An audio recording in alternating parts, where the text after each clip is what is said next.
Okay, હવે હું તમને બતાવું કે તમે ફેબ્રિકેશન અંદર વર્ક અસાઇન કઈ રીતે કરી શકો છો. તમે અહીંયા સાઇડ બારની અંદર વર્ક અસાઇનનો તમને ઓપ્શન મળે છે. ઓકે, તમારે જેમ કે અહીંયા જેટલી પણ તમારી સાઇટ હશે તમે અહીંયા બધી સાઇટ તમને અહીંયા દેખાઈ જશે.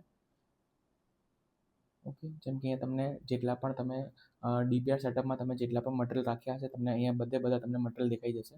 ઓકે, હવે આની અંદર તમને કયા કયા વસ્તુ દેખાશે. તમારે જેમ કે તમે કોઈ ટીમ ક્રિએટ કરી હોય તો સૌથી પહેલાં તમે ટીમની સિલેક્ટ કરી દો. ઓકે, તમે જેમ કે અસાઇનમેન્ટ ડેટ મતલબ કે એને ક્યારે અસાઇન કરું, જેમ કે હું 25 તારીખે અસાઇન કરું છું અને ડાયરેક્ટ અહીંયા એને 25 તારીખે અસાઇન થઈ જશે. હવે અહીંયા એને માર્ક નંબર કયા દેખાશે, જે તમે બીઓક્યુમાં તમે જે અપલોડ કર્યા હોય. ઓકે, એ તમને અહીંયા બધા દેખાઈ જશે. જેમ કે તમારે ટીમ જીમીને તમારે જેમ કે આ 6 વસ્તુનું તમારે અસાઇન કરવું છે કઈ તારીખનું, 25 તારીખનું.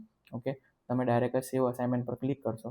ઓકે, તો ડાયરેક્ટ જ એમને શું થઈ જશે, આ ટીમને આ કટિંગનું એમને શું થઈ જશે, વર્ક અસાઇન થઈ જશે.